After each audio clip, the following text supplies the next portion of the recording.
the stuff that you want to happen. And the second thing that I want you to do, be really mindful what's going on in your mind and the stuff that you say out loud. And whenever you say something about yourself that's self-deprecating, 10-minute game, that you assume that is real, like maybe you're clumsy, or maybe you're dumb, or maybe you've always been bad at something, or maybe you're just not the type to be able to do something, I want you to change that purposefully around at that moment. I want you to preferably say it out loud to yourself and actually stand behind. So let's say you've been having a hard time being disciplined. You're not going to say, I just have a hard time being disciplined. You're going to say, I'm getting more disciplined by the day. Discipline comes easy to me. I'm the kind of guy that gets his work done on time, every time. I put in the work because I'm master of my destiny. I know what I have to do to get to where I want to go, and I'm going to do it. I won't be a failure. Being a failure is lame. So, write down your goals every day, twice if you're hardcore, and start rephrasing and reframing your language. It makes a massive difference. Man, he's aggressive with the knight.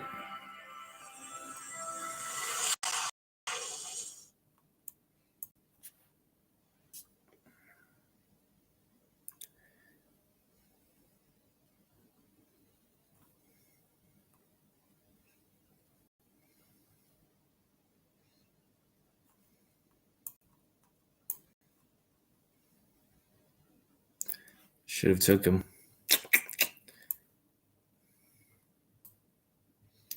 Should have took him.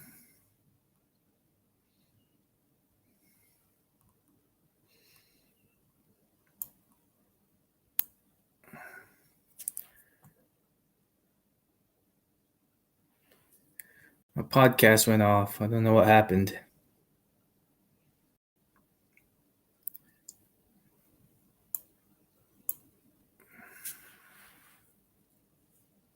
I don't know what happened.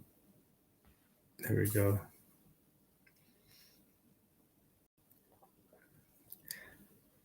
Playing the pawn game.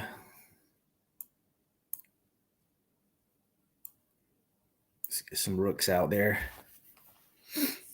No one really ever does that move but me.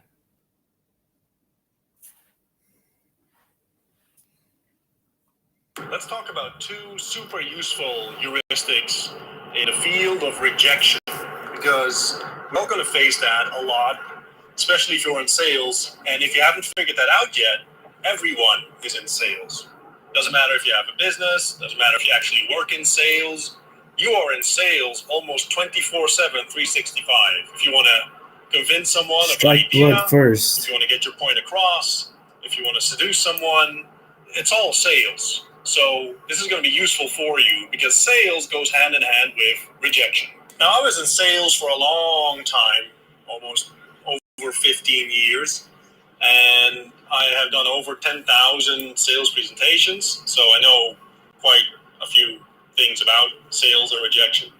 And way back at the beginning, I used to door-to-door selling, which is brutal.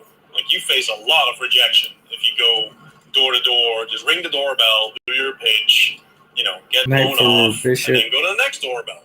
Right. It was a great experience, even though it wasn't exactly fun to do. But it was a great experience because it sort of teaches you to be tougher, mentally tougher, and to keep going, even though you don't want to. And this is something that is sort of bred into us, where if someone tells you no, we tend to take that very seriously. We tend to take that personally as well. So that's the first heuristic that I'm going to give you in terms of rejection. It is never, ever personal.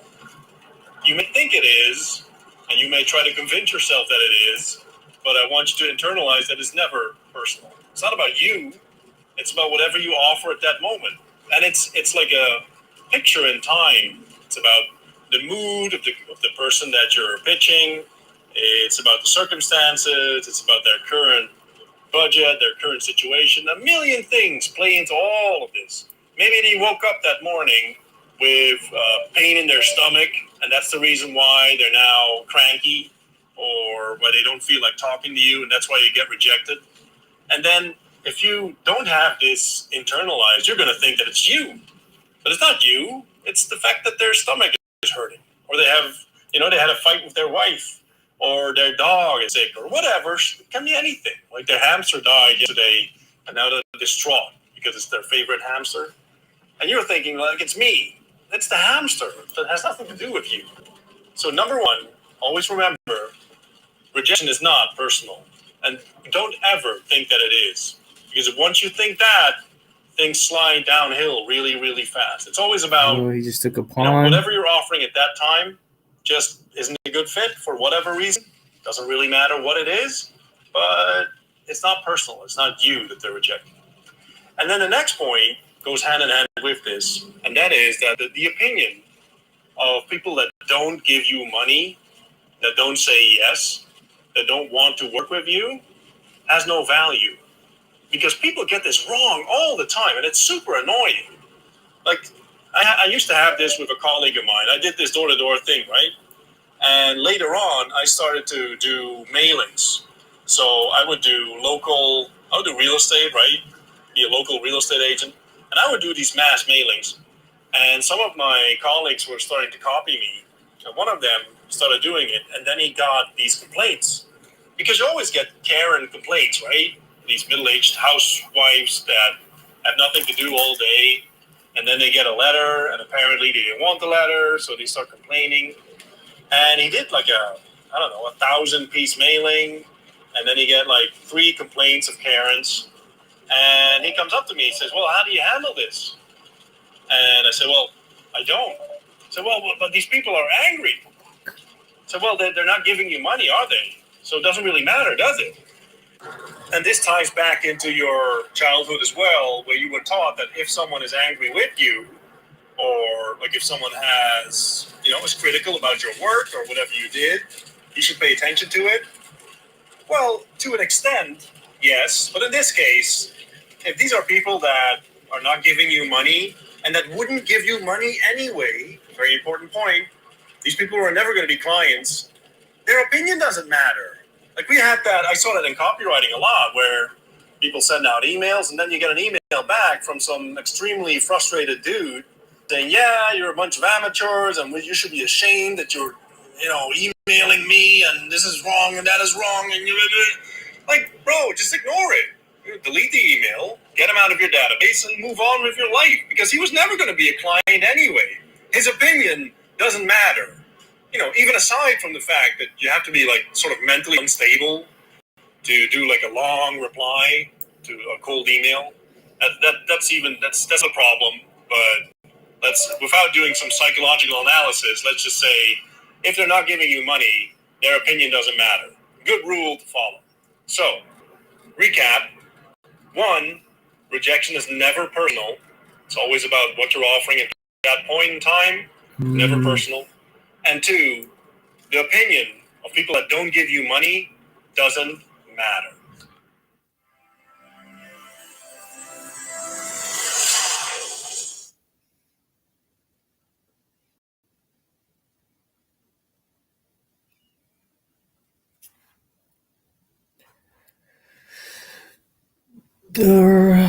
So that one's done. How to spot. Let's see how our stream looks. Anyone in the chat?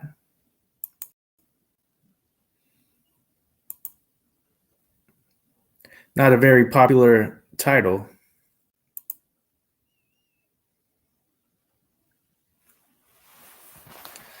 I think when the chat box is open, my webcam closes out. That's weird.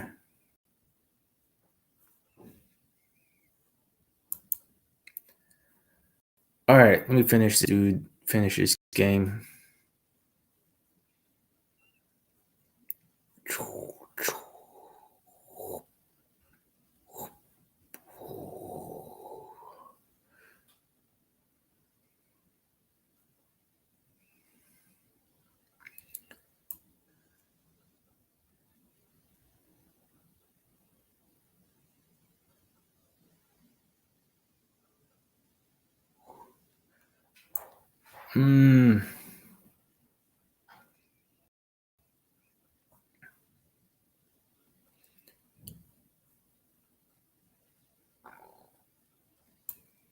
Yeah. No.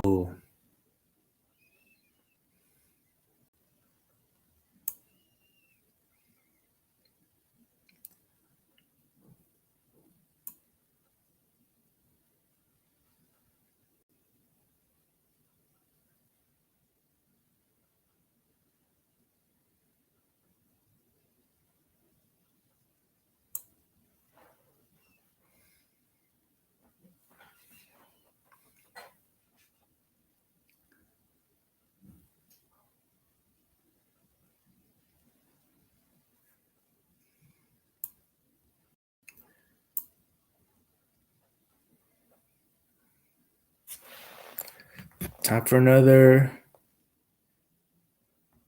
Oh no. Let me give you a very useful bullshit dispelling technique. In the future, I'll be referring to these as heuristics. If you look up the word heuristic, you'll see that it's something like a shortcut that saves you some thinking. It's a useful rule that cuts through the clutter and gives you a result. But look it up, the word heuristic. It's HEURISTIC. Very useful word in your vocabulary. Anyway, I get a lot of questions from people, and they tend to come with a story.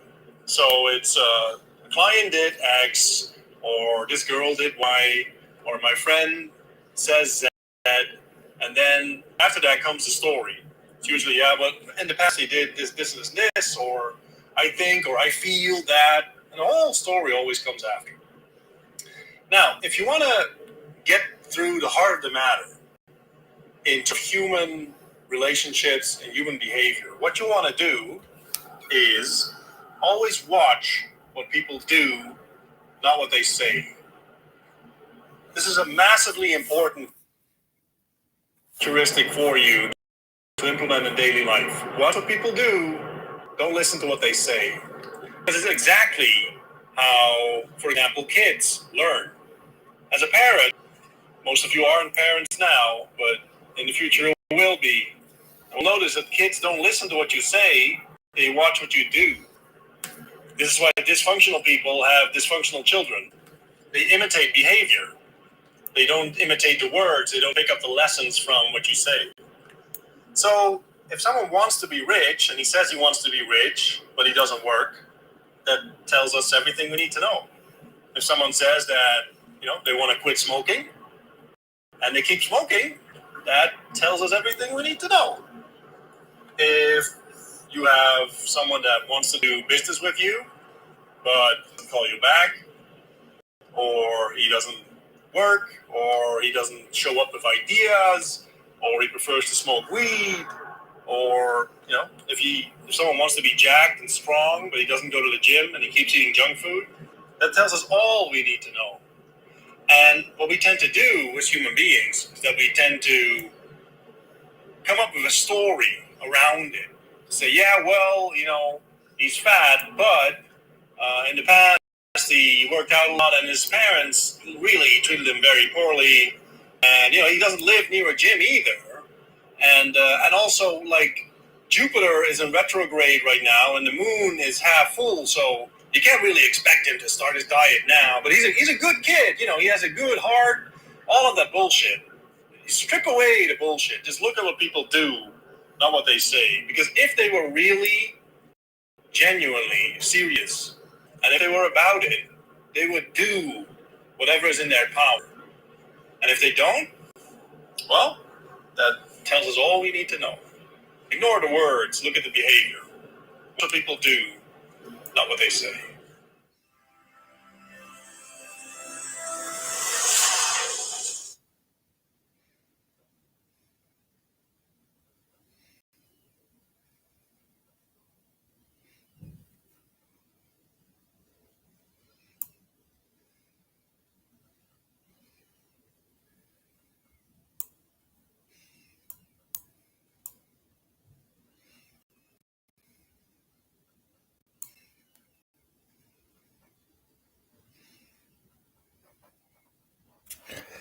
All right.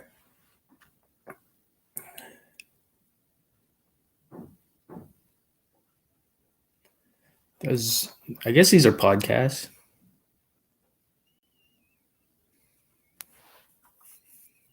Let's talk about how to get paid more and promoted faster. I got a question about pay raises, and it was all about, the minimum wage is this, and then maybe I get 3% added to that, but some people are older, and blah, blah, blah. That's all bullshit. Let me first start by saying that there's nothing wrong with getting a job. So occasionally I make fun of wages, a 9 to 5, but it's just that. It's me having fun. It's not looking Killed down him. on that at all.